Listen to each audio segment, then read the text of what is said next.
Good morning 10th class, 9th class, how are you? I hope you're fine. And how's your life? I hope you're getting along with very awesome.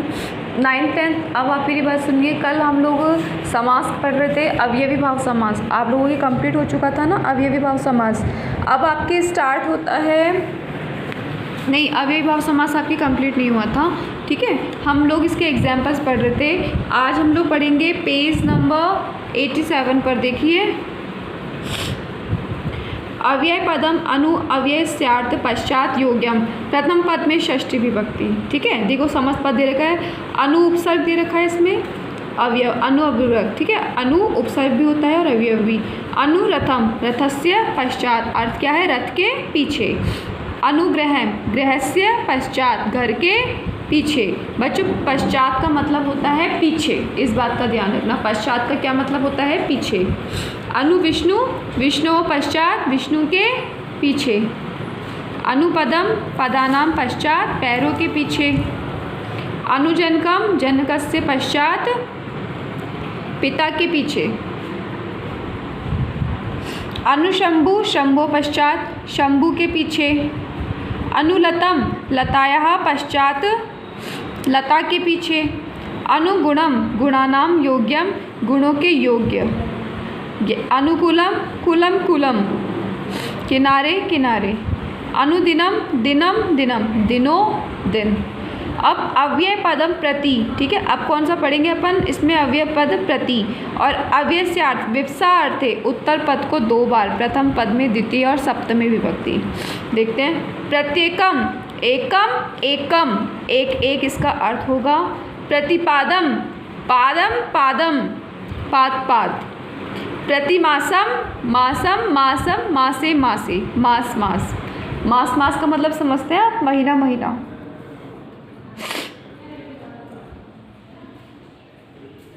प्रत्यर्थम, अर्थम अर्थम, अर्थ अर्थ। प्रतिक्षणम, क्षणम क्षणम, शनि शनि, क्षण क्षण। प्रतिग्रहम, Graham Graham, ग्रहे ग्रहे, घर घर। प्रतिस्थानम, स्थानम स्थानम, स्थाने स्थाने, स्थान स्थान। अव्यय पदम निर अव्ययस्यार्थ अभावार्थे, प्रथम पद में षष्ठी विभक्ति। समस्त पद देखिए। अब आपको निर अवयव बताया है इसने, कौन सा दिया है, निर अवयव, ठीक है। अभाव अर्थ है, इसका अभाव में अर्थ निकालना है। निर्जनम, जनानाम अभाव, निर्जनम कौन सा कर रहे थे, देखिए।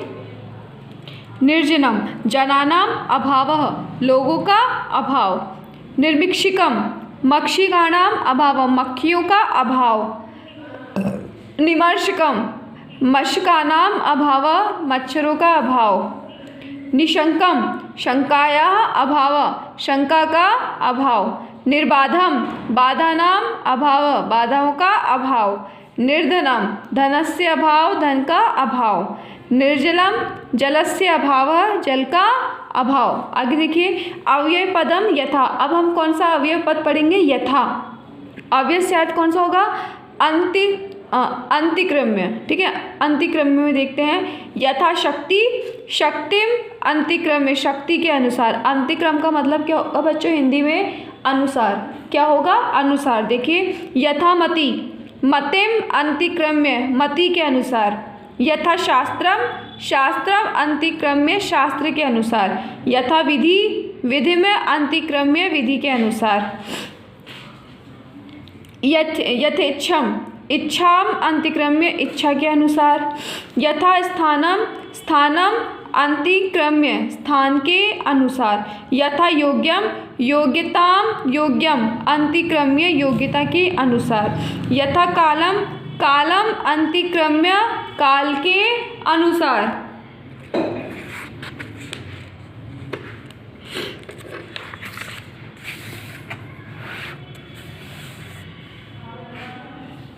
आगे देखिए बच्चों। यथा कामम, कामम अंतिक्रम्य, काम इच्छा के अनुसार। यथा पूर्वम, पूर्वम अंतिक्रम्य, पहले के अनुसार, पहले की तरह। अब हम पढ़ेंगे अव्यय पद स अव्यय पद पढ़ेंगे। अव्यय से अर्थ सहितम, प्रथम पद में तृतीय विभक्ति। इसका अर्थ किसका निकालना है, सहितम, साथ के अनुसार। देखिए समस्त पद के से अव्यय में सचित्रम चित्रेण सहितम चित्र के साथ, सहृदयम हृदयेन सहितम हृदय के साथ, सशस्त्रम शस्त्रेण सहितम शस्त्र के साथ, सधर्मम धर्मेण सहितम धर्म के साथ, शास्त्रम अस्त्रेण सहितम अस्त्र के साथ, समित्रम मित्रेण सहितम मित्र के साथ, सशरीरम शरीरेण सहितम शरीर सहित,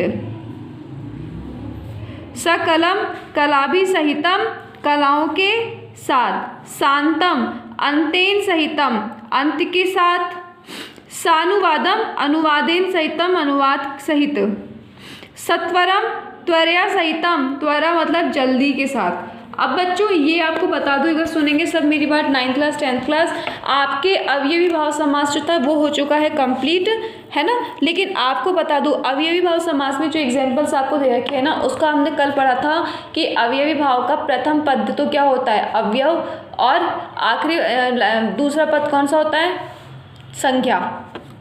यही कहा है ना कि भाई प्रथम पद तो होगा अवयव और दूसरा पद होगा इसमें क्या संज्ञा।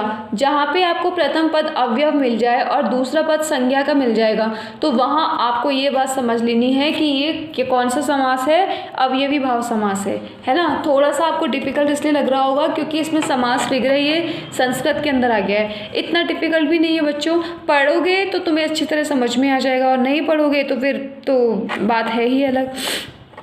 पढ़ना ज़रूरी है। अब मैं चाह रही हूँ कि तुम्हें तत्पुरुष समास समझा दूँ, लेकिन मैं इस इस टेंशन में हूँ कि तुम्हारे को एक साथ सारा ले जाऊँगी तो तुम पीछे का सारा भूल जाओगे। तो आज आप लोगों को जो दिया गया है, जो मैंने समझाया है, हम लोगों ने आज अवयवी भाव के समास के, ठीक है ना, कई अवयव दिए हैं इसने आपको, अभी पढ़े हैं जो अपन ने, उसके आपको एग्जाम्पल्स दिए गए हैं। वो एग्जाम्पल्स आप लोग पहले पढ़ो, ना कि सिर्फ पढ़ने हैं बल्कि आप लोगों को ये कॉपी में भी करने हैं। किस तरीके से करने हैं ये देखो मैं बता रही हूँ आपको। आज का आपका दिया गया है, पहले आपको लिखना है अव्यय पदम अनु अवस्यार्थ पश्चात योग्यम, प्रथम पद में षष्ठी विभक्ति। आपने डेफिनेशन डाली, समस्त पद लिखा, विग्रह लिखा और हिंदी अर्थ लिखा।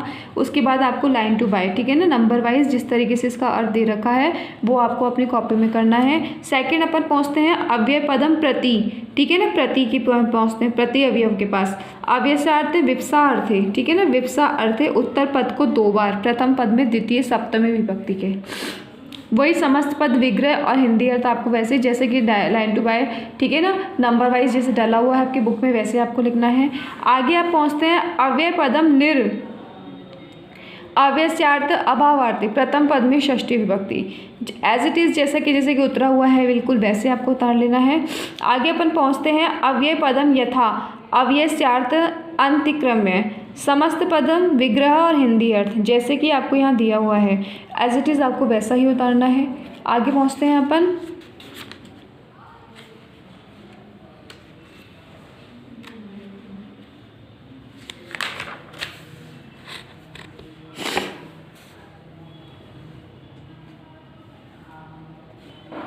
अव्यय पदम स और अव्यस्यार्थ सहितम, प्रथम पद में तृतीय विभक्ति, है ना, समस्त पद विग्रह और हिंदी अर्थ जैसा आपको दिया हुआ है इसके अंदर, यहाँ तक आपको पूरा कर लेना है। फिर आपका अवयवी भाव समास जो है वो कंप्लीट हो चुका है।